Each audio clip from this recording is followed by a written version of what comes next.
Hello, Star Wars Galaxy of Hero players. This is Anatish Ordo, and today I'm going to be covering the reworks, the light rework to Count Dooku, and the super overhaul rework to Nute Gunray. I just want to apologize. I haven't been on for a while, just because I've got a new job, and oh boy, it's an interesting one.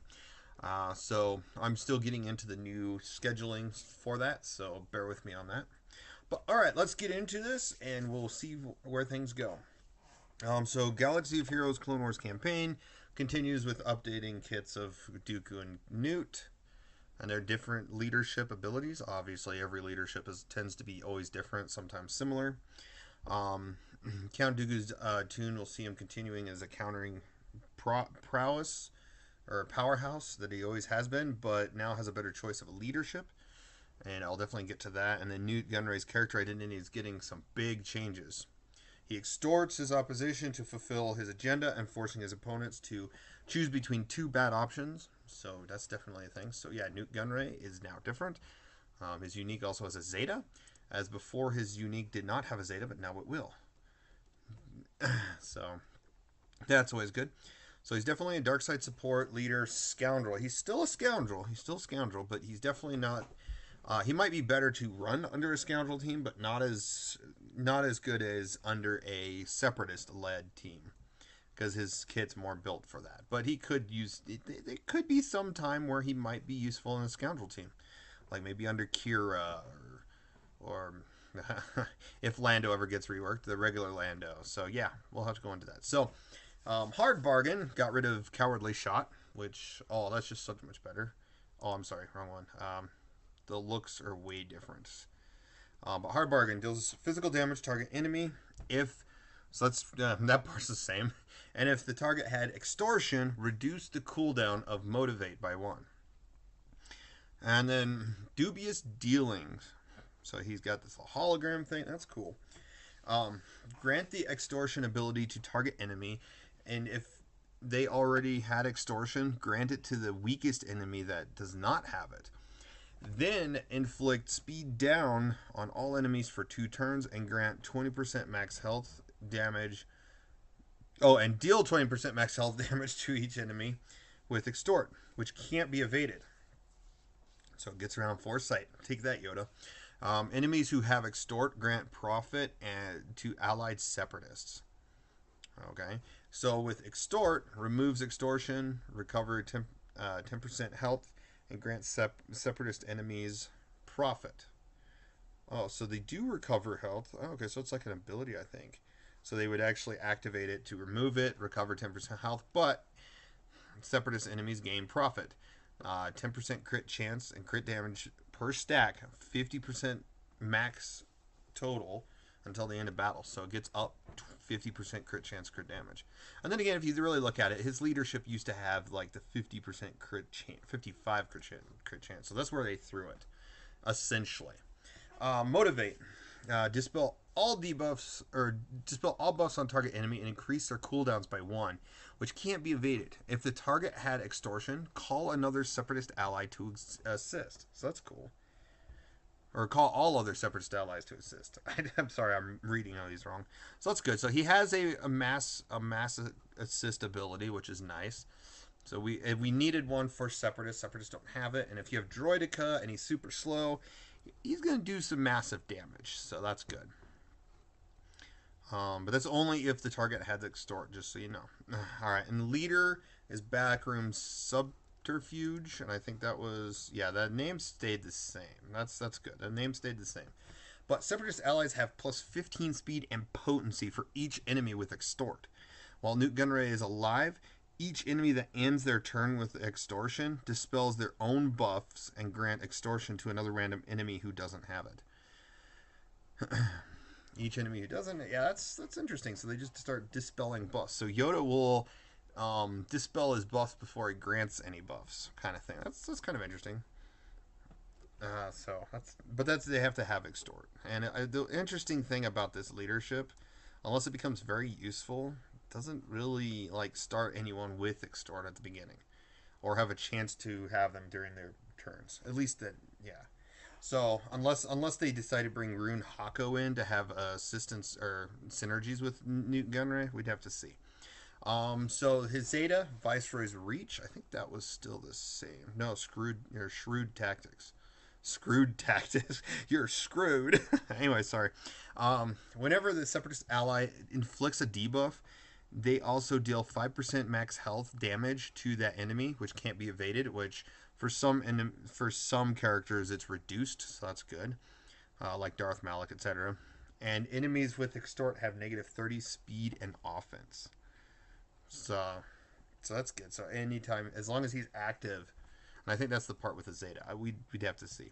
The first time Nute Gunray is defeated, he's revived with 100% health and turn meter.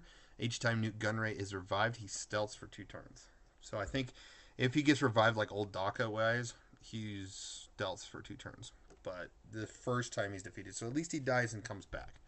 Which he doesn't die when Anakin, or he doesn't revive when Anakin kills him on Mustafar. Anyways, so there could be some synergy with that later, but that's good. We got another leader outside of Grievous. That is good. But really, like, it's a cool new kit. I feel like there could have been more in the leadership.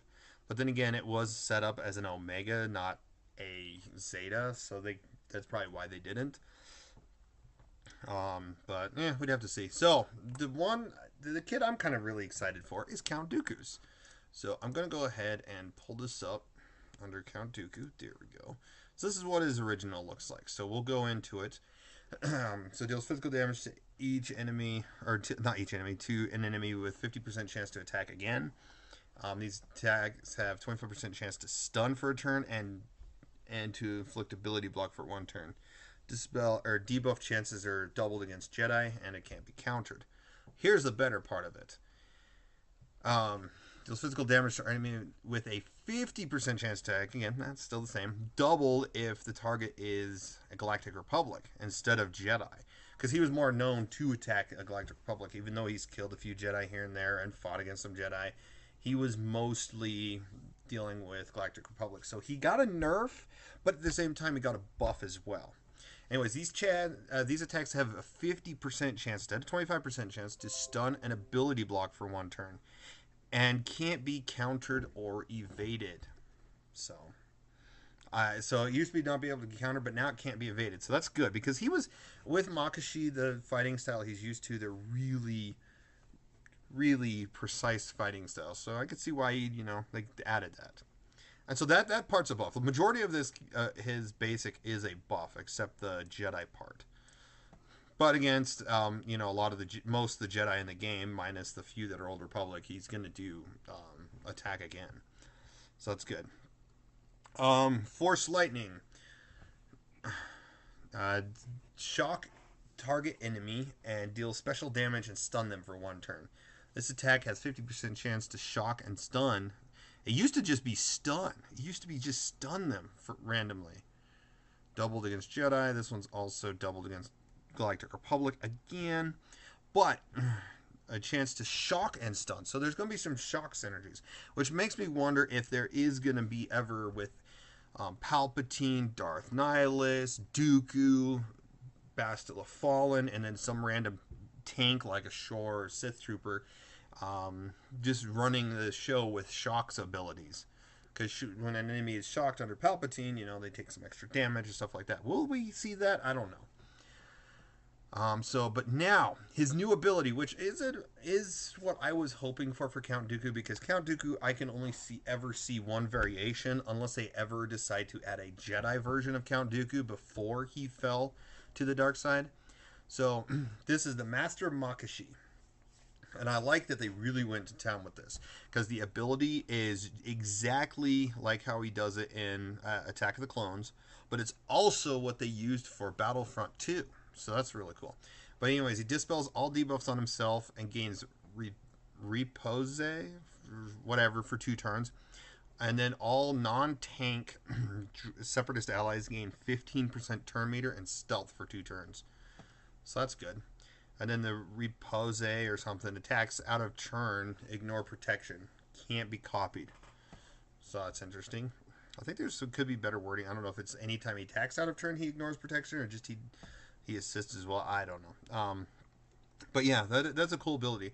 Now, I would have thought this could have been like a CLS ability where he could also like heal himself like 30% health and protection, I think that would have been game changing for him, or at least 30% health, where he gains protection from his Zeta. So, but moving on though, his leadership. This is the boring old leadership he used to have. All allies had 15% evasion and offense up for 2 turns whenever they evade. That was such a weak ability, even though there was a time it was really useful. But those times have changed, so it's time to update to Separatist allies have 35% counter chance and gain 50% tenacity the first time they are stunned or dazed. So that's huge. So if you're running against Raid Han, they're going to gain 50% turn meter right then, whoever he tags first. That's good.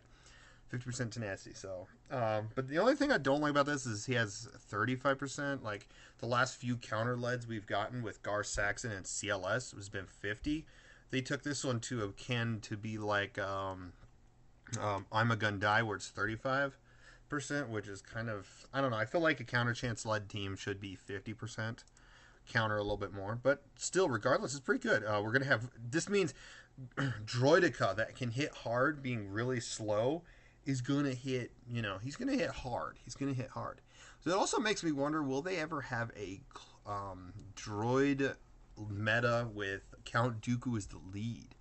Because if you could throw like high tenacity and defense on Droideka and have R2 and BB-8 and then like L337 or something, and you throw the taunt onto BT or the Droideka, and he has rolled out so he's invulnerable, you could just sit there and just, he can counter and counter and counter and wail on the enemy.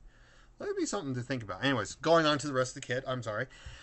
Whenever an enemy falls below 100% health, they inflict tenacity down and healing immunity for 2 turns on themselves, which can't be evaded or resisted. Whoa.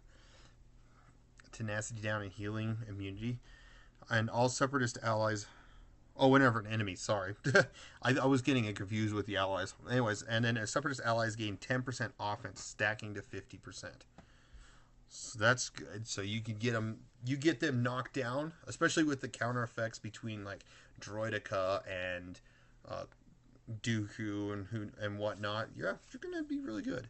It's gonna be a really good team to lead. I just can't wait to really see a droid leader that does counter chance. So that's a cool new kit. I really like it. So we're gonna even have like, we're gonna add a separate counter chance to like a Sun Fac as well. So that's huge. But anyways, moving on though, Flawless Repose. They changed this up a little bit. So instead of having a 25% chance to gain 45% turn meter, which is ridiculous. And he gains 15% turn meter when he attacks outside of turn. And then he recovers 15% protection instead of 10%. So it went up a little bit. I still feel like he could have also had health steal and maybe, you know, like 15% max health and protection just to make him a little more durable. But then again, he was a frail old man too. So I kind of get why they're kind of keeping him that way. But still, it would be nice kit-wise and for the game to make him just a little bit more buff than what he is. But outside of that, he's a really new good kit. I like his new kit. And I'm glad I have him at least a gear 10. That's where my Dooku is. So, and I tend to use him from time to time with Grand Arena extra teams or Territory Wars extra teams. So that's always good. But other than that, that is the 2 kits of Count Dooku and Nute Gunray. Thank you for watching. I really appreciate all those watch the videos I make. I'll be trying to get some more videos up in there in the next couple of weeks covering, you know, the new territory battles. I've already done a predictions on what characters to expect from territory battles. Like, this is my predictions of who I think will be in. So other than that, thank you for watching. I really appreciate all those watch the videos I make, and you guys have a phenomenal day.